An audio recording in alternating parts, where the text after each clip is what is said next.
আমাদের নতুন ঘরের কাজ সবে শুরু হয়েছে আর এই মাটিগুলোকে পা দিয়ে এভাবে চটকে চটকে বসাতে হবে। আর আমার তো পা দিয়ে কাদা চটকাতে খুবই মজা লাগছিল, তাই আমিও মা বাবার সঙ্গে এভাবে কাদাগুলো চটকাচ্ছিলাম। আর এখনই আমার দিদি বললো বাবানের গায়ে নাকি ছোট ছোট কি সব বেরিয়েছে, ওর গা প্রচুর চুলকাচ্ছে, তো ওকে নিয়ে বিকেলে ডক্টরের কাছে যেতে হবে। কোথায় যাচ্ছিস বাবান, তুই কোথায় যাচ্ছিস?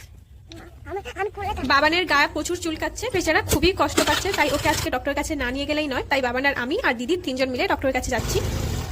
আমরা যে এখন ডক্টরের কাছে যাচ্ছি এটা কিন্তু বাবান জানেই না, ও জানে ও ওর বাড়ি যাচ্ছে। ও যদি জানবে ডক্টরের কাছে যাচ্ছে তাহলে কিন্তু ও একদমই যাবে না, কান্নাকাটি শুরু করে দেবে, কারণ ডক্টর ইনজেকশন ফুটিয়ে দেবে তাই। আর এই দেখো রাস্তায় আমাদের ধানের চাষ হয়েছে, আর স্কুটি থেকে নেমে তো বাবানকে নিয়ে চলাই যাচ্ছিল না, শুধু এদিক ওদিক চলে যাচ্ছিল। আর এখন আমরা ডক্টরের কাছে পৌঁছে গেছি। প্রথমে এসেই বাবানের ওজন মাপা হলো, বাবানের ওয়েট হলো মাত্র 10 কেজি। তারপর আমিও ভাবলাম আমিও একটু ওয়েটটা আমার মেপে নি।